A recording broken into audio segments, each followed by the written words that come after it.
Hello, everybody. This is Greg. My name is Greg Griffin, and I am an addict. I'm coming to you Wednesday nights at 6 p.m. Pacific time every Wednesday. For some of you that haven't known me or haven't met me, I would like to introduce myself to you a little bit tonight and give you, my background, tell my story. I don't know if you've ever been to an AA or an NA meeting. I was just talking to a friend of mine, dear friend of mine, Susie Foreman, who I've known now for crying out loud, 30 years. And I met her in Las Vegas when I was in the throes of my addiction. And I'll tell a little bit more about the story with her later as I tell my story tonight. But I'm really super excited to be interviewing her in 2 weeks, July the 1st, Wednesday, July the 1st at 6 p.m. Actually, my brother David will probably be interviewing the two of us together. She's got like 27 years now, clean and sober, really devout AA, NA member, sponsors, has sponsored several sponsees through the years. I'm just really super excited. I'm super excited to know that she's coming up here in 2 weeks. Anyways, let me tell you a little bit about myself.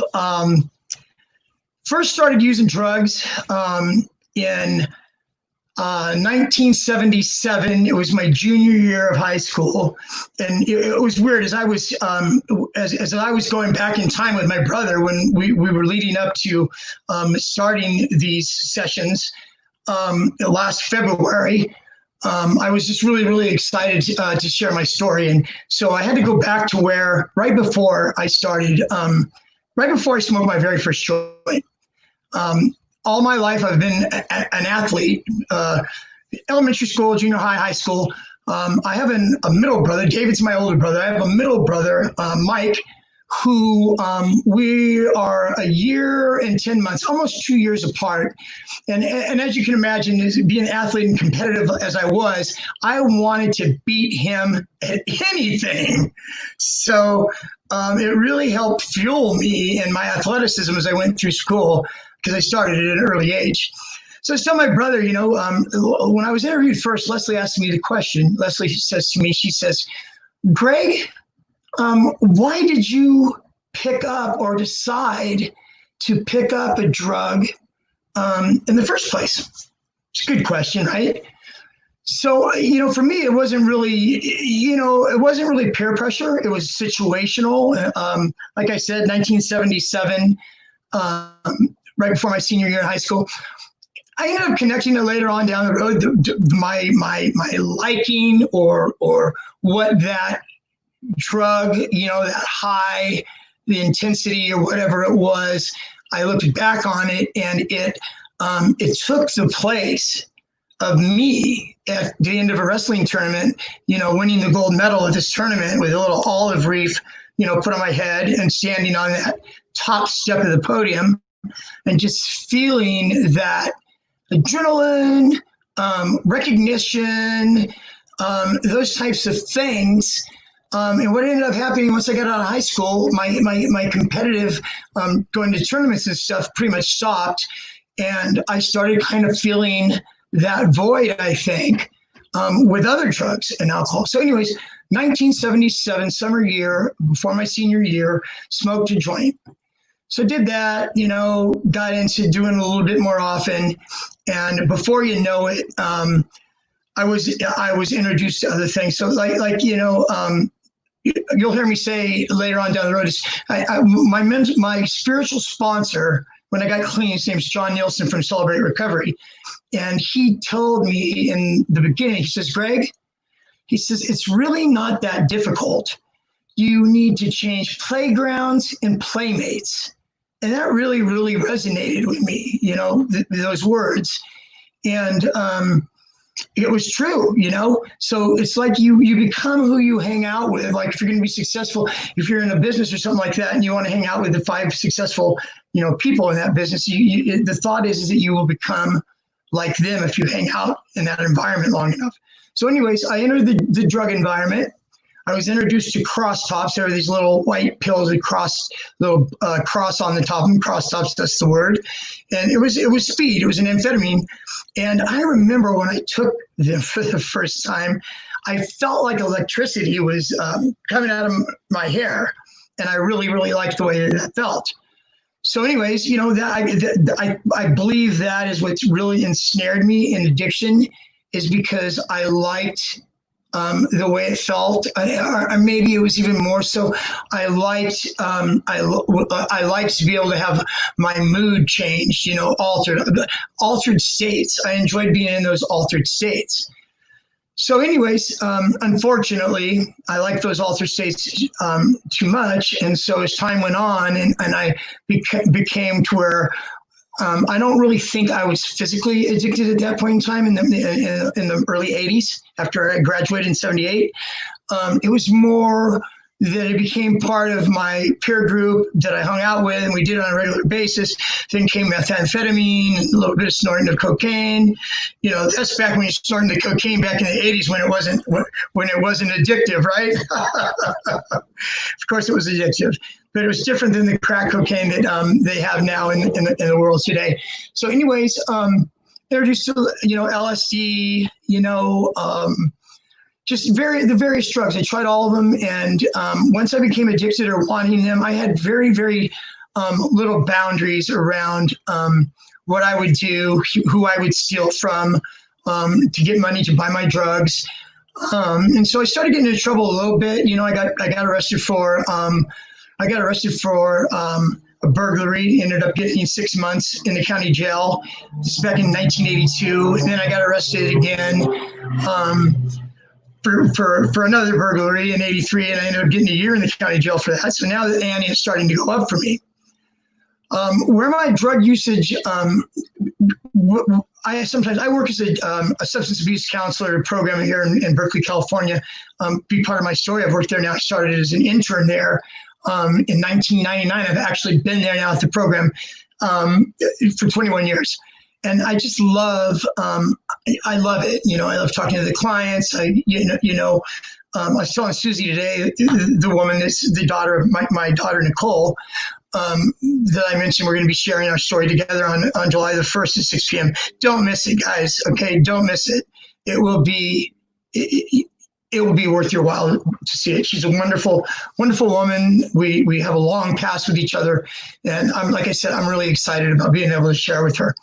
So anyways, got into these county jail troubles, and then finally, when the gig was really up for me legally was I went up to the state of Nevada, Reno, Lake Tahoe area, and over a drunken weekend, I had a checkbook that didn't belong to me. And so what I did was I would check into a room at, like, say, at Harrah's in Reno. I would check in. I couldn't cash checks at the cashier's cage because you have a limit to what you can, how many checks you can cash and the amount of that. They have like a system that monitors all the casinos in Reno, which is a smart thing, obviously. So I found out that I could go ahead and rent a suite at Harrah's for 4 nights at $200 a night. And what I did was I went back in the evening and I told them at the desk, you know, I checked in 11 in the morning. Now it's 2 o'clock in the morning. I'm checking out. Got an emergency in the family. Me and all my cleverness, right? Not knowing that I was going to go to the penitentiary for this. I would check out and they would give me the remaining 3 nights cash. So I did that to a couple places in Reno. Took a cab, mind you, from Reno to Tahoe. Did the same thing in Tahoe. The second place I went, next thing I know, whoom, the security swooped on me. So they swooped on in and arrested me, put the handcuffs on me and all that. And then the local police came and picked me up. So I was really in for a real awakening this time. And so in the state of Nevada, I wrote 8 checks over this drunken weekend, which was just fueled with alcohol and gambling and just like off the hook, destined to be caught. You know, it was very reckless and of course, they give you a thumbprint, they take a picture at the thing as you check in, all that. So anyways, I get locked up. It's Minden, it's in Lake Tahoe. It was Minden County Jail. I always remember Minden County Jail. So anyway, so I meet with the public defender when I'm there, and so 8 checks, right? And he tells me each check, guys, in the state of Nevada, each check that I wrote carried 1 to 10 years in the state penitentiary. So I plea bargained to 1 check over this weekend. I plea bargained to 1 check, and they gave me 5 years in the state penitentiary, which was really, really a rude awakening. So anyways, I ended up doing that bit of time that I had to do a little over 2 years. And when I paroled to this drug and alcohol program, actually the program that I'm now currently working at. And while I was incarcerated, and you get to know a month or 2 months before the time is of when your parole board, when the parole board is going to meet, to where you have a date. You go into this room. There's like 4 members on a panel, and they ask you questions, and you answer them back. So my thought was that because I was drinking, and because I was doing these things I was doing, and because the way that my life was back then, I did need my brother David, I'm actually on his site. This is his church site, and him and his lovely wife Leslie have ingratiated me into this. Thanks, you guys. Just to go back for a second, last Thanksgiving, my mom passed last May 29th. That is a significant date that I will get to a little further on right now. But for the time being, my mom passed in January, so it was the end of November of 2019. My brother David and his lovely wife Leslie came up to my house. I stay with my father right now, taking care of my father. My father's not well.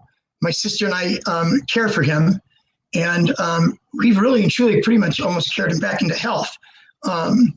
His health is not good, but anyways, David and Leslie come up for Thanksgiving. And so Leslie made this beautiful Thanksgiving dinner and stuff. And we're talking afterwards. And, Leslie tells me, she says, Greg, she says, the people that I counsel and the people that, reach out to me in the Magick and their church, she tells me that there's a real need for some substance abuse information, substance abuse counseling, substance abuse history. And, it just really got my juices flowing, guys, because I knew I was going to be opening up to not just people here I live in California and Nevada, where they're at, or not even just in the United States, Canada, Europe, just a lot of places, And, I was telling Susie today, isn't it amazing? The prison time that I did, the jail time that she's done.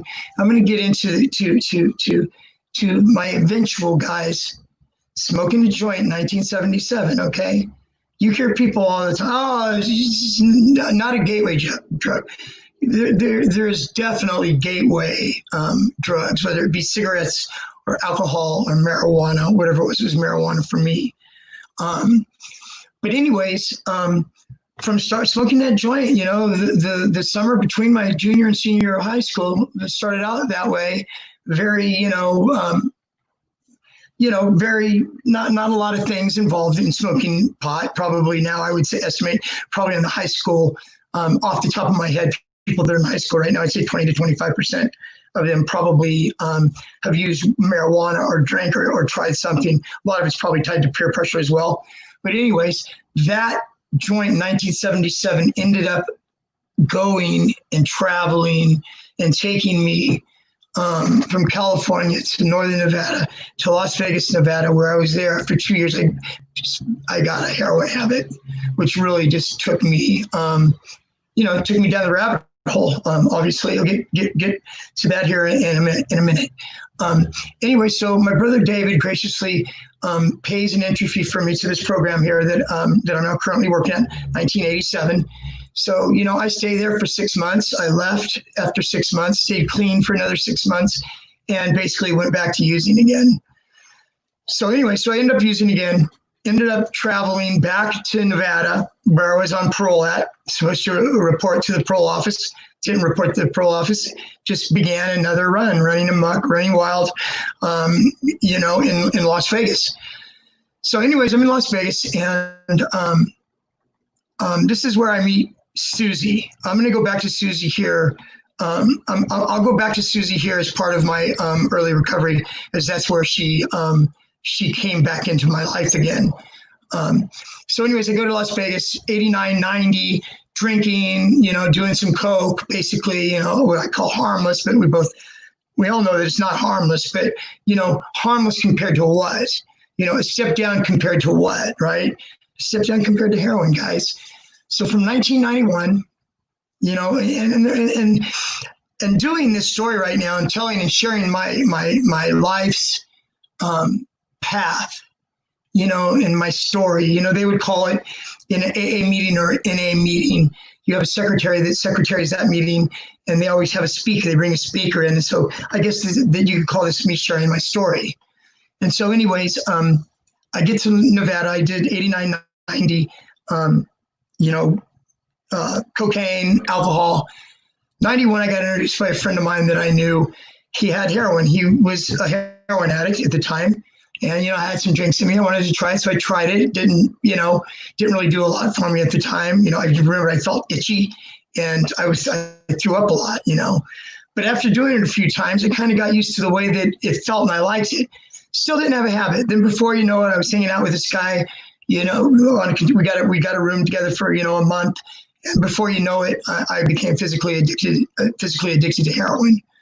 And was addicted to heroin from 1991 up to my birthday.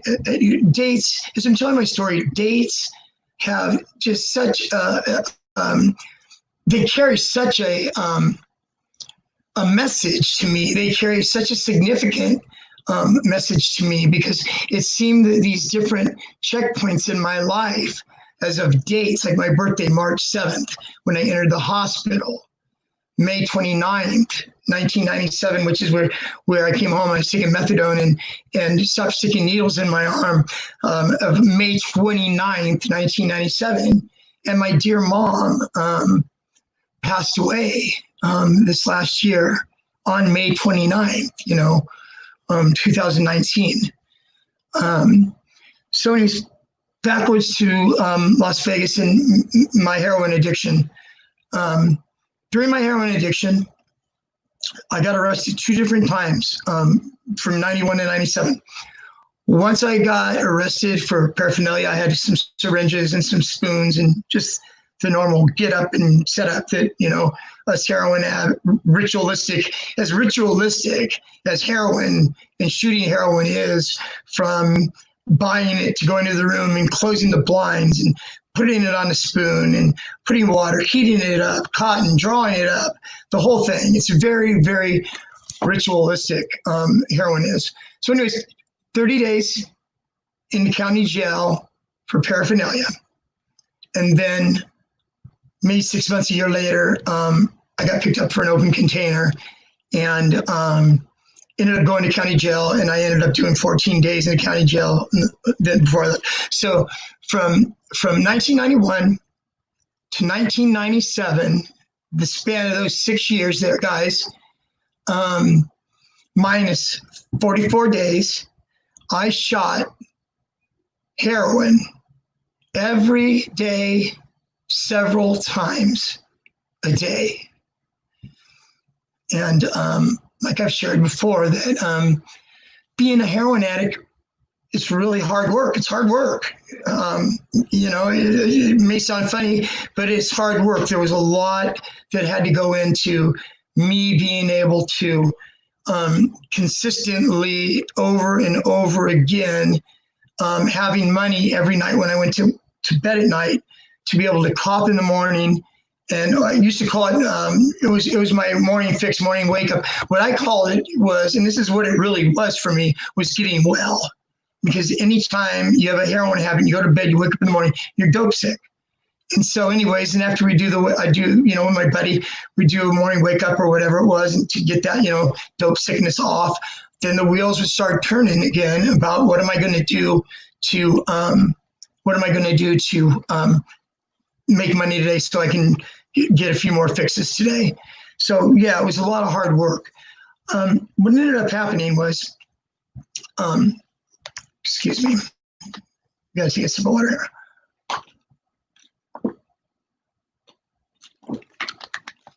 Okay, thanks guys. What ended up happening is over that period of time, I didn't eat. Basically, all this stuff, after all this stuff was said and done, and I came out of the other side of my addiction, once the smoke cleared and once I was convalescing and, away from the drug for, several months, and got to look back, on it. It just showed me just how crazy of a ride it was. It was crazy. So anyways, 1997, I wake up, I have this pain in my chest. I'm thinking it's my heart. I'm not knowing what it is. Don't want to go to the hospital because I'm a heroin addict, and I'm thinking I'm going to go to the hospital. I'm going to be dope sick, right? Little did I know they were going to give me methadone, or they're going to do whatever they need to do to be able to keep me medically comfortable, so I wasn't going through withdrawal symptoms while my body was going through the trauma that it had already been going through. So anyways, I went to the hospital on March the 7th on my birthday. What ended up happening is I had pneumonia. My left lung was totally full of fluid. And when they admitted me to the hospital, they had to put in a chest tube to drain the lung. And so they did drain some of it and stuff. And then time went on and I was still in the hospital. My mind still wasn't totally wrapped around what was going on with me. And so they couldn't get the infection off. They couldn't get the fluid off. So what they ended up having to do almost 2 months into the hospital was they had to do surgery. So they had to go into my lung, exploratory, to see what they needed to do. And then when they went into my lung, they had to open it up. They had to drain what was in it.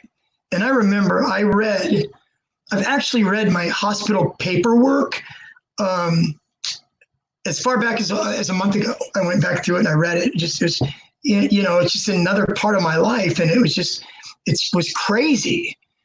So they had to go into my lung, and they were describing, they said on the inner part of my lung, inside my lung, there was a fibrous peel, like a clear peel that had a cottage cheesy like substance entrapped on the inside of my lung wall. And so anyways, they did that. They cleaned it out. Little do I know all this time that I was in the hospital, the social worker at the hospital my mom was in constant contact with my doctor and the social worker. And my mom would ask, finding out later, my mom would ask the doctor, do I need to come? Do we need to come? And so the doctor would tell my mom, no, not right now, you don't, but it's touch and go. Guys, when I was in the hospital and I got released from the hospital, I weighed 124 pounds. And I remember the hospital ended up giving me a shuttle or a cab. They didn't have Uber back in 1997. And so what happened was my mom had paid for a one-way plane ticket from Las Vegas, Nevada, back home to my childhood home. And little did I know that my brother David was going to be waiting for me at the airport, when I left the hospital to come there. My mom just, they were smart. They didn't just give me it. If I was able to hawk the ticket, then I would have probably done something like that. My plans really is I thought I was going to get better in the hospital. Didn't know that I was going to be going home to California, even if that was an option. And what would have really happened after 2 months in the hospital, I probably would have went right back out to the same people again and started shooting dope again. And I would be dead. I wouldn't be sitting here in front of you today. So anyways, I go home, 124 pounds. It's just crazy to wrap my brain around that. And so I go home and, I had, I just freshly out of surgery. I think I went home a week after I had surgery. I still had some stitching, and I still had some staples, on the side of my chest, and a couple drain holes that they had. So I went back there, started getting healthy again. got healthy. And then there came a time, when my brother interviewed me, he actually, if you want, you go back, I believe it was February 15th of this year, February 15th, 2020. It was when Leslie and David interviewed me for the very first time to begin doing what I'm doing right now here with you guys, passing on, some recovery stuff, some skills, relapse prevention, different skills and stuff that you can use for yourself in your life. But then at the time, I didn't know that I was going to be, staying there all along. I thought I was going to get better and go back to Las Vegas, and start shooting dope again, right? How crazy is that? I was just the kind of guy that I really, really loved the action of it and the fast pace of it. It's just that adrenaline junkie in me. Like I said, when I first started using drugs in the late 70s and the early 80s, I liked the way it made me feel. It gave me the rush and the feel that I got from standing on the top step of that podium, winning the gold medal in the wrestling tournament, or running in the cross country, finals my sophomore year, and coming in second, and all that. I mean, I was a driven athlete when I was in high school, and so there's no doubt in my mind that whenever my drug addiction started, and as it went on initially, it was a replacement for that euphoria and for that thrill, and that was there. And I mean, that's what Las Vegas represented to me early on, was just that fast-paced hustle of all that. I was addicted to that as well as I was to the drug. So anyways, I come home, I get clean, I'm at home. I came home May 10th, which was actually my mom and dad's anniversary. Like I said, mom passed away last year in May 29th, my sobriety date, passed last year that date.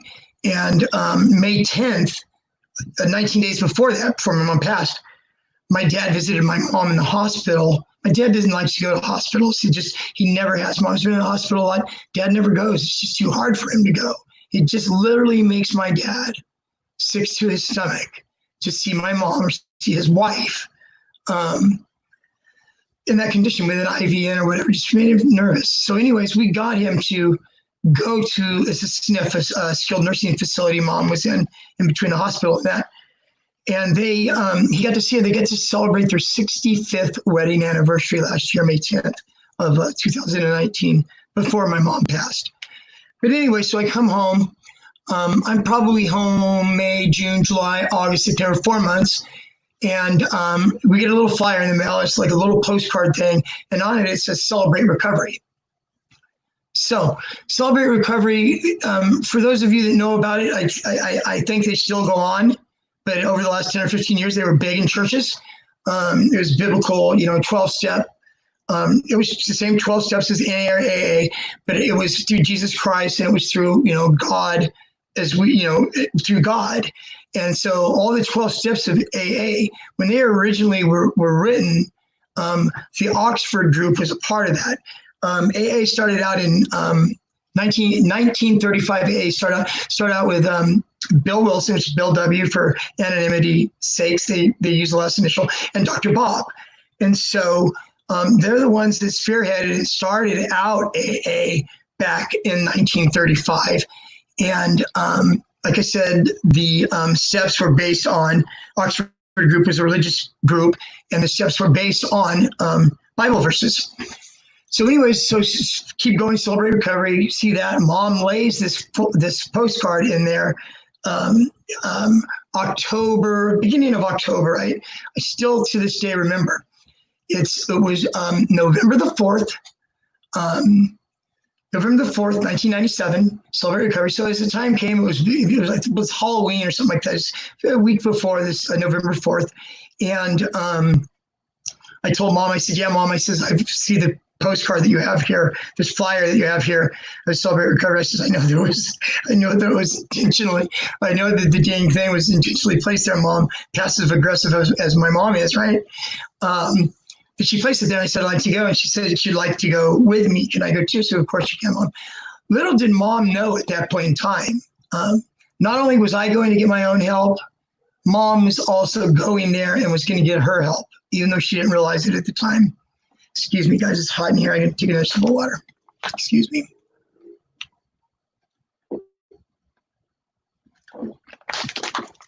Excuse me.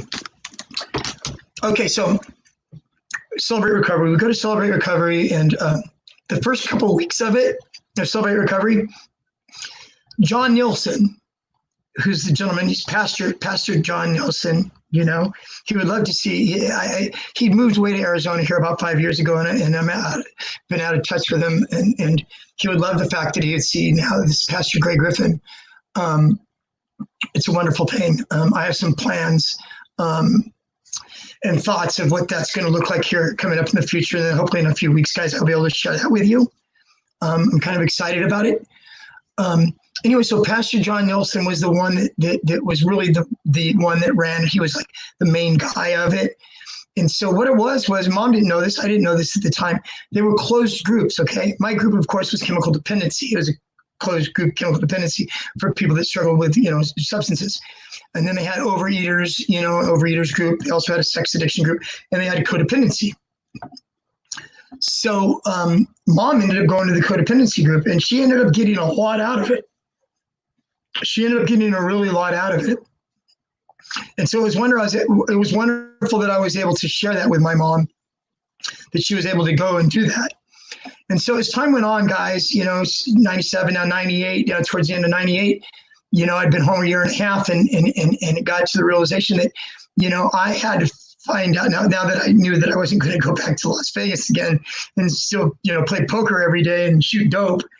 Before I started getting strung out on heroin, I played poker every day. I'm going to go back to that in a second with Susie.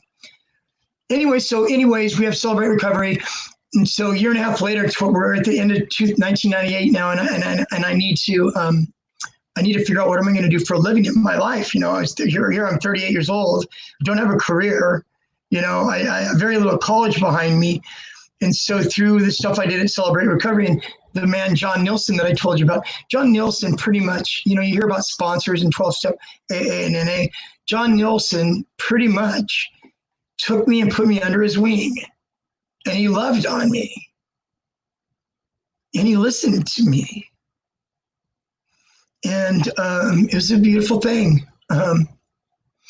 Got to a place in my life where I needed to decide what I was going to do for myself. And then once again, Mom and Dad, here they are, here to help me, Mind you, this is their son who in 1985, they had to get on a plane in Oakland, fly to Las Vegas, rent a car in Las Vegas, and drive 4 hours up to the camp that I was incarcerated in. Driving up to this prison, to the gates where they ask for ID, kind of thing, where they put this long pole thing with a big mirror on the bottom of it. They stick under your car to make sure you're not like smuggling anything in or any prisoners out, right? And so they got to drive up to this gate, and I just can't imagine how my mom felt that her 25-year-old son with these gun towers, razor wire, this stuff, came to visit their son in prison. This was after I ran amok as far as what I would steal and what I would hawk and what I would do for my drugs in the early 80s. And then coming home in 97, being 124 pounds. And once again, Mom and Dad were there for me, helped me through college so I could get a career. I took chemical dependency studies and went to college for 2 years, and then began an internship at the drug and alcohol program that I currently am working at today, where I've worked now. Started there in 99 as an intern, 2000, so it's 21 years, which is, I love it. I love it. I love it. It fulfills me. It just makes my heart feel so good that I'm part of the solution today and not part of the problem. So I go to school. I get this job at the place I work at Berkeley. So I'm working there. Okay. back in time now. My years in Las Vegas, I got to Las Vegas in 1989. So from 89 up to 91, those first 2.5 years or so, I was a big poker player. I played poker every single day. I loved the action, right? And my name, they called me, I had a little handle, alias. I was Yancey Johansson, the riverboat gambler. Somebody named me Yancey Johansson because it was a riverboat gambler, right? I was a legend in my own mind, right? So anyways, I went by Yancey. So I had a friend, Susie. Okay, Susie's a gal that worked at the ranch. The kind of ranch that she worked at doesn't have animals. All they have is studs. Mustang Ranch. So anyways, this was after my relationship with her in Las Vegas. So she was a hustler. She was a street hustler. She turned tricks. She worked for Las Vegas. She worked for an escort service in Las Vegas. And, I was a fellow hustler. So, hustlers would cross paths and stuff. So we crossed each other's paths, Susie and I. Became friends. And it was really weird, too, because, I did my share of, hustling. I did my share of women and all that kind of goes on with that lifestyle. But when Susie and I met with another friend of mine, we became friends. Pretty much became friends right away. And there was just this bond between the two of us, She trusted me. I gave her reason to trust me. I thought the world of her. So every time, the way this relationship built, guys, is we met that night. Susie and I did. We became friends. We'd run into each other occasionally, and I loved on her. We were not just fellow hustlers. We began a friendship. So anytime Susie, she had a boyfriend or two during the times I knew her between 89 and 91. There's two different, actually, Randy and the other one's Chino. You guys will never know who they are. You'll never see it. And there's no anonymity involved in any of this. Susie sure as hell. Susie sure as the heck will know who they are. I can't wait, guys. 2 more weeks, okay? 2 more weeks.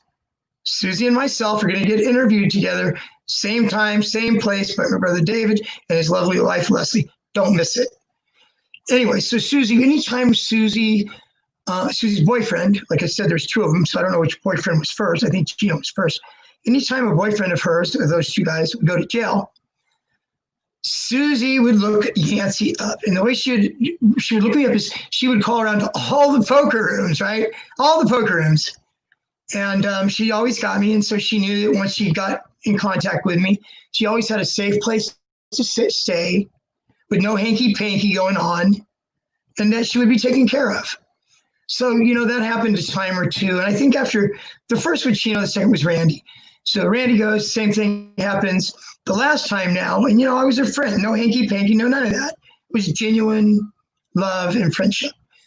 So the last time now that Randy got arrested and went to jail, I remember really vividly the night that Susie and I kind of, hooked up. It was, we were at the Union Plaza. She's going to blow her mind. She's watched my original thing. I just talked to her on the phone this afternoon, actually, make sure that she's going to commit to July 1st. It was the Union Plaza. We had a couple of drinks and they had a band playing and we danced. And I think that was the first time that we ever kissed. And so we did, and one thing led to another, and her and I became intimate with each other over a couple of days, week. I'm not exactly sure how long. And then the time went on, and, Randy had, 2 months, whatever to do there. So the day before this, I knew he was getting out until I looked at her. I said, Susie, I said, I know Randy's, I know that Randy, I started loving her and caring for her, and I think a lot of it had to do with we built a genuine, non-sexual friendship with each other to where she did feel safe and protected. Not like I'm this big, burly, bouncer guy, but she knew that I had respect in the area. I was respected down. All the derelicts, all the hustlers, most of the hustlers lived in downtown Las Vegas, Fremont Street. And not just like where Binion's Horseshoe is, then you go a little bit further down and then you get the Western. It was the Western, which was part of the El Cortez and Jackie Gaughan's, some of Jackie Gaughan's properties. So anyways, we would live down at that end of the Fremont Street. So anyways, I told Susie, I said, I know Randy's getting out of jail tomorrow, and so I said, I know that you guys are gonna, you guys are gonna be together. He's your boyfriend. It's the third time Chino once, second time for Randy. And I said, I understand all that. That's what you want to do. She goes, no, Yancy, it's not what I want to do. She goes, I want to be with, I want to do this like we're doing. So anyways, Randy gets out, basically. Susie talks to him, playing poker at Del Cortez. He comes in, he raises hell, a bunch of hell and shit, and so he gets kicked out of the casino, and I'm getting kicked out too, kicking both of us out, right? But from different exits. Him in the back, me in the front, right? So anyways, kicked out. I found myself around the other side where I knew he was getting out, and fight, happened, and kicked his, whatever it is, kicked his ass, and then that was it. It was it. Then it was me and Susie. And so during this time, knowing it was me and Susie ends up getting pregnant. I don't know that the baby's mine. I didn't know if the baby was mine or not, but maybe a little graphic, but contrary to popular belief, most women that work at the Mustang Ranch or work at the streets, there's not a lot of missionary sex going on. There's other quicker, faster type things. Not to be too graphic with this, but anyways, that's why I'm saying I don't know if the baby was mine or not, even though I knew it probably was. So anyway, Susie and I are together, and something happened where we had a falling out. I told her, if you ever cheat on me or if this ever happens, I'm going to be done, right? Still didn't know if the child was mine. So we were done. After a couple of months, we split up. I never saw her again. I get a phone call February 14th, 1991. I am at a poker room, guys, that is like off the beaten track of Las Vegas that she's never seen me at. I get a call to my room. It's Susie. Valentine's Day, 1991. And she goes, I just want you to know that your daughter was born today if you want to see your daughter. I was in denial about it. Definitely didn't want the responsibility of it. Basically said, I told you I was done, and I hung the phone up. Never to see her again. As God would have it, guys. Susie did coke. She smoked crack.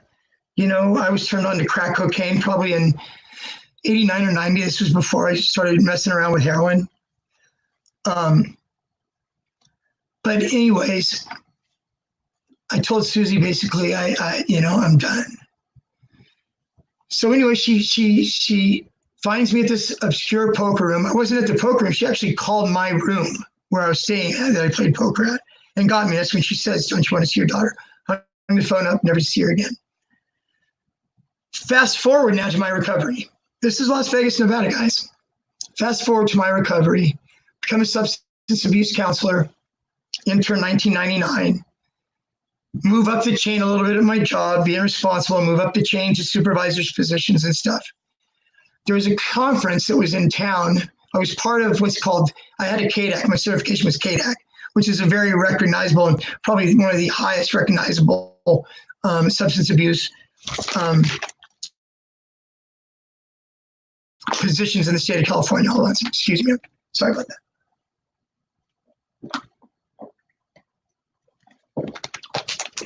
Thank you. So anyways, I'm working at where I'm working at. And so this conference that they were having, the KDAC conference, was Thursday, Friday, Saturday. Thursday, it was myself and a coworker of mine named Regina. So Greg and Regina were going to this conference, and we had our company's information. We had some flyers and stuff that we were promoting our company. So I was doing that Thursday, and Regina was doing that Thursday. My supervisor and somebody else, another staff member, were going to be there Friday, and then our assistant program director and another staff member were going to be there on Saturday. So it's 3 days. I'm in there on Thursday where I'm sitting in this meeting. It's this meeting, a KDAC meeting. They were doing voting and stuff like this. And what they did is we did some kind of like legislative stuff in the morning, and then the afternoons were filled with workshops. So I had a little flyer pamphlet thing there, and there was like 4 different workshops over the course of that day. And so reading, okay, this one workshop at the place in Santa Cruz, this place is outpatient, okay, and then this other person presenting, her name was, it said, Susan Foreman, prostitution outreach, right? Vallejo. So I tell my friend Regina, I says, I used to know a Susie Foreman, So this meeting is boring to me, okay, right? I get up, go to the bathroom, walk through the lobby, gonna get some fresh air outside, right?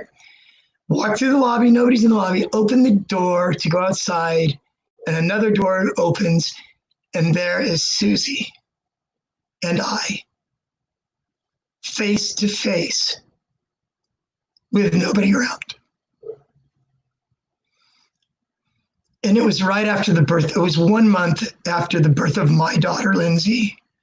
My daughter, Lindsay, was born August 14th of 2001, and I ran into Sue August 20-something, it was right after 9/11. So there she was, and there we were. And so she told me, I still remember, she says, I didn't know whether to hug you up and kiss you or to slap the shit out of you. She says to me, she goes, I have worked so much on you in the steps that she was working, right? Couldn't find out that very day she was actually celebrating 7 years of sobriety. So doing the math, I think probably Susie will correct me if I'm wrong, on July 1st. But I believe it was, so that would make her sobriety date September 20-something of 1994. She'll correct me if I'm wrong, I'm sure. So anyways, there she is, and there I am. And so we left the conference. We went across the street to Denny's. We ordered breakfast or a cup of coffee, and we just started talking. She told me about the daughter that was born. Her name was Nicole. She was put up for adoption. In Las Vegas at the time she was born. It was a good thing that I wasn't there in her life, or Susie wasn't there. Neither of us would have been able to take on at that point in time in our lives as a parent. Like I said, I didn't even know if the child was mine. So anyways, she shares that she's put up for adoption to this couple that owned a private business in Las Vegas and couldn't have kids. So she tells me, and what's really a trip is that when my daughter was born, my daughter Lindsay was born August 14th of 2001. Nicole was February 14th of 1991, 10 years apart, 10 years, 6 months, or 9 years, 6 months, whatever it is. So anyways, when my daughter was born, I wanted to name my daughter Nicole, and Lindsay's mom wanted to call her Lindsay. And so my daughter was born on, August 14th of 2001. Her name's Lindsay Nicole. And Susie tells me that our daughter's name was Nicole. Go figure that one, right? So yeah, it just opened up a lot of stuff. Opened up a new life right here. Us meeting each other, I don't want to go too much into stuff, it'll be a surprise. Susie will share and elaborate more. I want to respect her. I just want to respect her, I'll let her share what she feels comfortable sharing. Anyways, so, Susie and I actually took vacations together after that. We'd go to Vegas together, both very much on guard, both very much knowing what we can't do, that we can't go there and all that. And she was really, really rooted in her recovery. And I myself was really rooted in my recovery as well. And we were able to do that. So anyway, she tells me this. And so when we go to Las Vegas, these different vacations that we've taken, we filled out paperwork. Actually, the paperwork was lost before we got there that we're going to file at the county clerk's office, just in case she wanted to get a hold of us, she'd know how to. So that never happened. Okay, fast forward. August 2010 now, Susie calls me, panicked, leaves me a message, call me. I thought she relapsed. I thought that, she was so panicked. So I take a break from work, I call her. You would never guess what just happened. Nicole just got in touch with me. And so it just was amazing, And so she goes, I gave her your number, but don't call her until you get here, until I talk to you, right? And so anyways, go figure this, right? I live in Hayward, she lives in Vallejo. I get in my car, boom, drive to Vallejo, I'm there in 40 minutes, okay? So when I do call Nicole and we talk, she's got her mom and her dad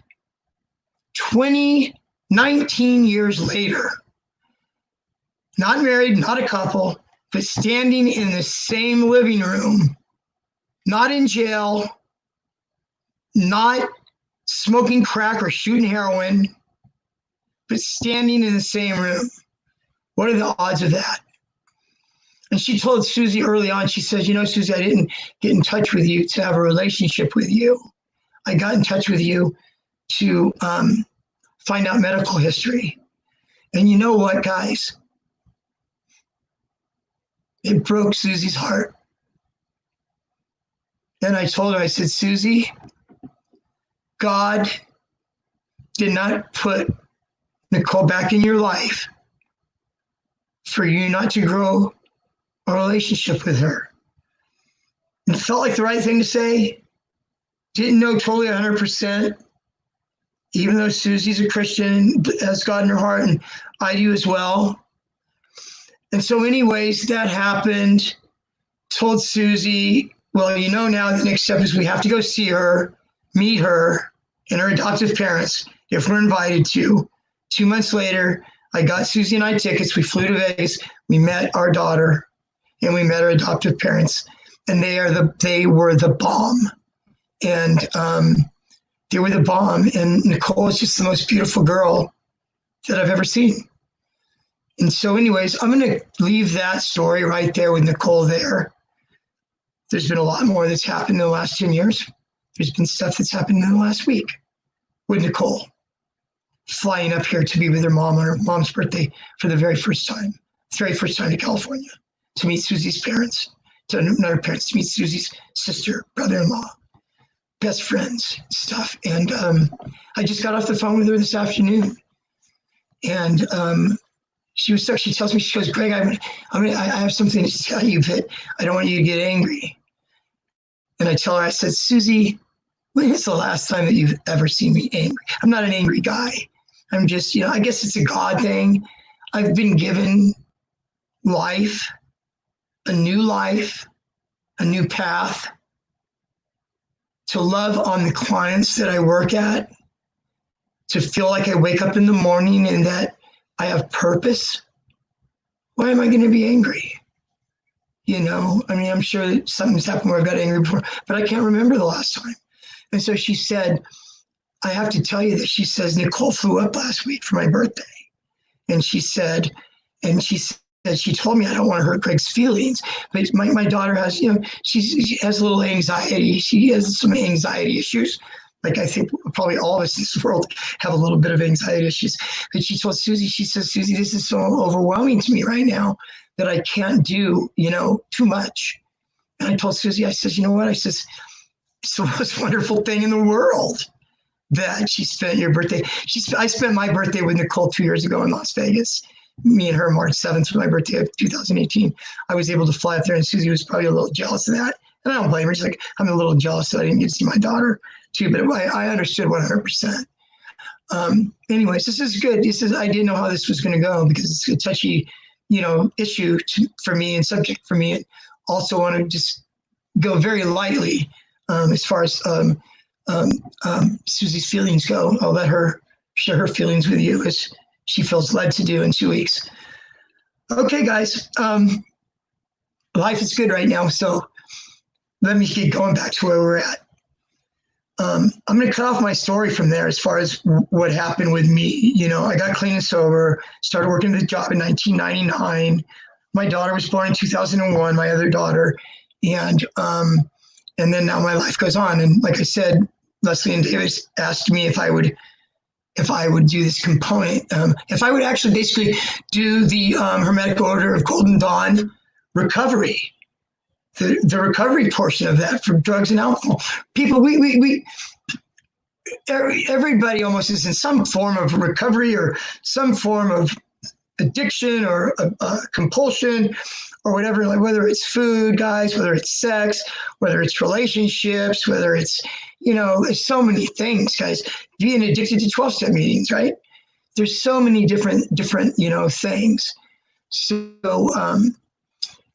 anyways, I've talked recently in the talks. I was saying that, you know, I really loved the fact that it was really Leslie was opening that door of the recovery thing, being the Golden Dawn recovery person to be able to, do that and to be able to, what I'm doing, guys, is I'm doing shares. This is a little different right now. My brother asked me a few weeks ago, I think I was doing a relapse prevention talk. He says, there's a lot of people that don't know you yet, Greg. He says, so I want you to kind of go back through your story, so give them just like a nutshell version of your story. 5 or 10 minutes. I says, David, 5 or 10 minutes, you got to be kidding me. I can't even, I don't know how to do that, 5 or 10 minutes. So I decided tonight that I was going to go back into my past. For those of you that heard the February 15th or I don't know the exact date. It was a Saturday in the middle, maybe the third Saturday. We came up with these third Saturdays. So the third Saturday in February. It was similar, but I also went on and talked about the OxyContin thing and the whole fentanyl. There's this whole fentanyl thing, guys. I'm going to transition into this right now. It's going to talk about recovery slogans and revisit relapse prevention and one day at a time, just kind of revisit them. But anyways, so I want to talk for a minute about this fentanyl thing that's going on. For today's heroin addicts, I mean, I know firsthand because I deal with heroin addicts, fentanyl addicts every day, where I work. I'm lucky enough to just be able to introduce myself to them. They introduce themselves to me, and lucky enough for them to just tell me and share their story with me, about what's going on for them and, where they're at and stuff. And I can share my story, I still have some tracks, light tracks, along my forearms and stuff from where I used to shoot dope. Sticking needles, guys, sticking needles in my arm several times a day for 6 years, minus 44 days. And so there's part of that when a 21-year-old client knows that 60-year-old Greg's drug of choice was heroin and cocaine mixed, speedballs mixed, and that I've done prison time, all of a sudden I gain all the credibility in the world, right? Now I can listen to you. I've been to prison and you stuck needles in your arm for 6 years. Go figure, right? So anyways, guys, today what's happening is fentanyl is the new thing. First it started out, it was heroin and it was laced with fentanyl. What happened is the drug cartels down in Mexico, I couldn't wrap my brain around it at first. They even say it's getting put in cocaine and in meth. I haven't seen that, I don't know that, but I hear from the clients that in fact is true. So this fentanyl thing where, okay, there was a guy, I don't know the name or exactly where he's from, Brazil or someplace like that. One of the head guys of the cartel hired this chemist to teach these few people that are in the cartel how to cook up fentanyl, kind of like they used to do methamphetamine in a lab and all the ingredients. Well, now we got fentanyl, guys. Teaching how to cook up fentanyl. Mind you, fentanyl is 80 times stronger than morphine. So we got this fentanyl. They're lacing the heroin with it, so it's potent, and it's getting people hooked and stuff. But it's killing people as well. People are overdosing left and right. The very first time I spoke, I showed this. Actually, I'm showing it. Excuse me. I think I have it in here. Let me see if I have it here. I apologize. And I do. I showed this last time that I shared. Okay. Let me see if I can get that centered. Okay. There. Okay. You see that, guys, right there? Okay. You know what this is? This is Narcan. This is a kit. It's an opioid. It says right here, guys, it's opioid overdose rescue kit. Okay. It has it in Spanish right here, right? So they have this. Okay. And in this kit now, guys, you see that? That's intranasal. That is intranasal. And what it does, guys, is anybody that leaves my program where I work at is given one of these. If they're an opioid addict, they're given one of these as they leave. If they leave the program against staff advice, they're given one of these, okay? Because overdoses are rampant. Rampant. Kids are dying left and right. So the thing is that, you have that, okay? If you OD yourself and you haven't, maybe thank God, hopefully somebody will find that on you. Somebody will find that and use it on you.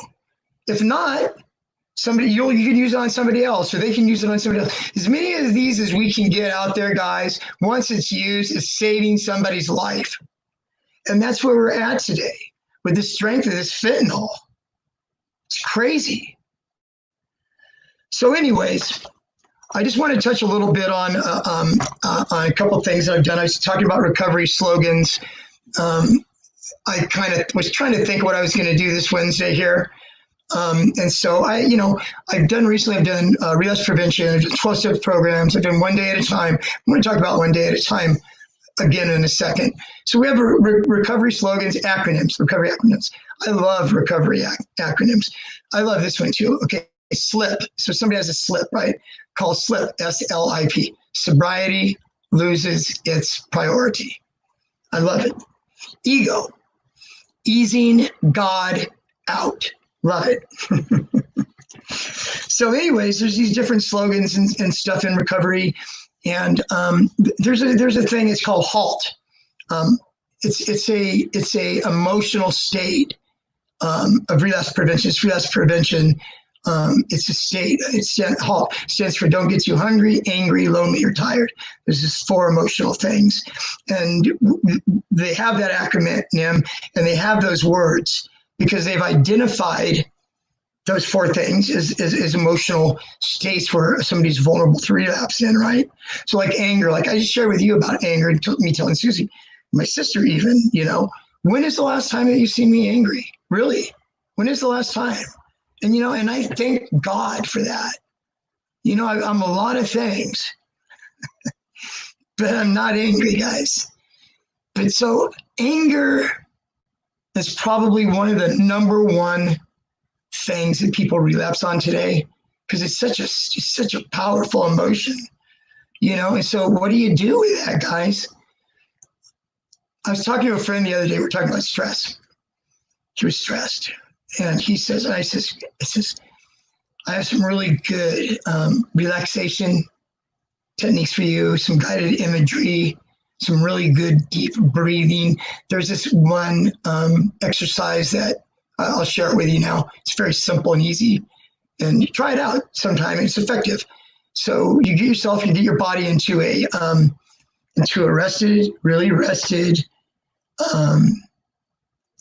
posture to where you're comfortable. And then you start from the feet up. You take your feet and you just clench them like a ball and hold them and count to 5. 1, 2, 3, 4, 5. And then you release it. Then you do your calves. Tighten your calves up, tighten them. 1, 2, 3, 4, 5. Let it go. Quads. Tighten. 1, 2, 3, 4, 5. Loosen. So you do that, guys, all the way up the body, okay? From calves, buttocks, stomach, shoulders, arms, hands, head. You tighten your head up, but you get it. Maybe close your eyes, squint really hard. And when you release, when you're going up the body and you're releasing, you're doing that, it's getting those muscles, it's engaging those muscles. There's something about anxiety and anger and these emotions, guys, that there's energy in it. There's energy in your body. There's energy in your muscles. And if you can find things, guys, guided imagery, deep breathing. Guys, you can go on websites right now, and a lot of the websites will have a little circle like you see on YouTube with a little arrow, and they'll give you a 3 or 4 minute relaxation technique there. You push it, and it will walk you through it. It will tell you how to sit, and she will guide you. And so I was telling this guy the other day about stress. I says, you've got to learn how to be able to relax yourself from that. I says, because you can't be relaxed and stressed at the same time, right? So what are we going to do? We got to learn how to be, we got to learn how to relax ourselves. Excuse me.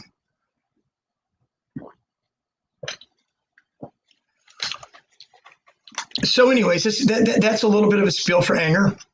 A continuation of that, guys, is if you're in drug and alcohol treatment, if you're in a program, if you have insurance, I would recommend for anybody that, even it's been a few years since I've seen a therapist, but while I've been clean and working on the job and while my life is good, as far as what I'm concerned, in my heart, my life going on really well for myself, I saw a therapist still once a week. It was just a wonderful thing for me to sit down and just share my stuff. I mean, we all busy. I have a daughter right now. She's 18. My other daughter, Nicole, that I just talked to you about just now, she just turned 19 on Valentine's Day. And, we have stuff in our life. We all busy. Our lives are busy. We have this, we have that. It's good to be able, especially me. I'm in a helping field. Anybody that's in a helping field, like doing what we do with substance abuse counseling, whatever you do in life, guys, it's always good to be able to process your stuff with somebody. It's healthy. So I would recommend that, anger management classes, there's lots of stuff. This is the thing, guys, about recovery, okay? Recovery is not for people who need it. Recovery is for people that want it. That's key right there. You've got to want it, okay? When you want it, then you start doing some of these things that I'm talking about. You start tightening your damn feet up, right? Or you start doing that. You start exercising for 30 minutes or more and reading for 30 minutes more. I'm going to talk about that in a minute when I get to one day at a time again. So anyways, anger is a very powerful emotion. Probably one of the number one emotions that people relapse over. Angry, I'm tired. Don't get too tired. I mean, we work feverishly. Some of us work really, really hard at what we do. Some of us are driven. Some of us aren't. But anyways, we all do get tired. Most of us get tired, And when you're in early recovery and you have the tired thing, I don't know. When I first got clean from heroin and opiates, I couldn't sleep very well for a long time. Clients that I see now that are in the program have a hard time sleeping. Shit, when you first come in, you're lucky to get 2 or 3 hours of sleep or an hour even. But there's things, you see, all bets are off. We can't drink until we pass out to go to sleep, or we can't take, a couple Xanax to go to sleep. We're recovering now. All that stuff is off. But, guys, we've got melatonin, we've got valerian. There's stuff that we have that are natural herbs, Eastern medicine. Try these things, it's really important, So anyways, let me talk a little bit about one day at a time again. I spoke about it here a few weeks ago. Sometimes for people in recovery, when they get into recovery, things just seem really, really overwhelming. So, that's why you hear the term one day at a time. What does that really mean? It means that, I don't want to look off far in the past or too far in the present, okay? The present isn't here yet. Today is here. So what we got to do is we just have to stay clean and sober, guys, for today. One day at a time. And so how do we do that? My job in life as a man in recovery is to change me, changing me one day at a time. Talk about scheduling. With one day at a time, scheduling is so important. What I do usually, guys, I know this firsthand because I've lived it, and I still live it to this day. In the busy world that we're in, with working, I'm also a realtor. I do a little bit of, I'm a real estate agent. We've got the COVID-19 stuff and all that going on, and it slows stuff down and all that. But, I have a lot going on in my life. And just as everybody's got a lot going on in their life. And for us as addicts, especially in early recovery, you need structure. Structure is the best thing in the world for us addicts. And what does that mean? That means that we have to have stuff lined up in our life. And I'll give you an example here in a second. We have to have stuff lined up in our life to be able to take the hours that we have right now and fill them with healthy stuff, planned out stuff that's going to help us means to an end, stuff that we know of, stuff that we have planned. Okay, what I did was you can go on the computer, you can download a daily hour, 6 o'clock, 7 o'clock, 8 o'clock, or every half hour, however you want to do it. and download that.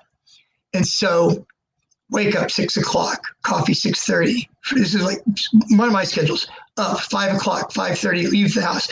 At the gym, 5:45 to 6:30, workout, shower. At the real estate office at 7 till 10, leave, go to my other job, and on and on and on, and have my day broken up into things like that. Because of that, everybody's days are different. Everybody's jobs are different, whether you have a job, you're going to school. If you don't have a job, guys, it's really, really, really super important. If you're coming from residential treatment out back into like an SLE, sober living a home, and you're not working right now, okay, guys, you get up at 6, you're going to go to bed at 10. Hell, what is that? That's 16 hours there that you've got to account for. And so for me, people where I work at and those that I'm helping and just kind of putting my arm around them and loving on them and guiding them and mentoring them and being their biggest cheerleader, it's I want to share it. I want them to get it. You know, I don't want, guys, I just found out a week ago, a gentleman that was in our program 2 times over the last few years, wonderful man, died of an overdose a week ago. And this is serious, guys, this is serious. So walking beside them, being able to pass on stuff that I use in my life and stuff that I've seen other people that are successful in their own recovery. What you do is, like I tell somebody, so what you do, guys, is you pick a little over here from this. Then this guy over here, you admire that. You take a little bit from there. You take a little bit that's strong and healthy and makes sense from here, and you get your thing. So you sit down. This is what I would recommend. In your schedule, you need to have at least 30 minutes, 30 plus. I'd love 45 better minutes of exercise, not just lifting weights. Okay, I'm talking aerobic, deep breathing, slow, sweating exercise, aerobic exercise for 30 plus minutes scheduled. 30 plus minutes of reading every day scheduled. I used to be able to, I've ran over 30 marathons and over 100 half marathons in my life. My last marathon that I ran was, 2015 when I turned 55. I thought, I'll show 55. I'll train and I'll do this. And I did it with a psychiatrist friend of mine that I work with, who's a beast. He's 5 years older than me. He's an aerobic machine, right? And so anyways, I said, I'm going to run this, marathon. And so with that, there comes a lot of training, a lot of time. And I did a lot of my training too on the treadmill and the elliptical. And I was able to kill 2 birds with 1 stone. I was able to read. So I got to feed my mind with stuff that I wanted. Some of it was like about real estate stuff. Some of it's about, self-help stuff. But read, okay, guys? 30 plus minutes a day of reading, okay? 30 plus minutes a day of exercise. Every day, find a 12-step meeting scheduled in your day. AA is an hour, NA is an hour and a half. So, schedule that in your day. Even if you don't get anything out of the meeting that day, just even when you do them one day at a time, you don't get anything out of your day, for crying out loud. And you're reflecting back at the end of the night and you say to yourself, you know what, this was a really crappy day. It sucked or whatever, right? You know what? It is another day clean and sober. And that's a wonderful thing. So the 12-step meeting, the exercise, the reading, the giving back, give back. Where I work at, we have a thing called a concern group. If somebody is going to leave our program, we call it on the splitting page, you're going to split. They're irritated, they want to leave, they're going to leave. What I do is I say, well, who's his friend? Who is he close to? What peers is he close to? Get 2 or 3 of these peers that he's close to go up to him and to sit down with him and to remind him of why he is here. You came in because your girlfriend's pregnant. She's due in 3 months and you have a 2-year-old already. What are you doing? You know, have your peers talk to them. And from that, they're not just talking to their peer, telling their peer, you need to stay because of this. How about this? And what about that? They're also talking to themselves. They're also reinforcing their own recovery, which is a beautiful thing. So giving back. So whatever that looks like, whether it's, you know, talking to, you might have 3 months clean and somebody new comes into a meeting and you hear them share. They always ask, does anybody have 24 hours or less than 24 hours? And people raise their hand. So notice that it's not uncommon for people to come up, even you, 3 months in recovery, to go up afterwards and talk to that person because you can relate to that person. And there's a saying, we keep what we have by giving it away. And so hopefully today, guys, I was able to share a lot of stuff. I had 0 notes today. I told my brother I have 0 notes. He wanted me to share my story of 5 to 10 minutes, right? Good luck with that. So I had 0 notes, okay? Got to the first time I shared back in February, didn't go into Susie or Nicole.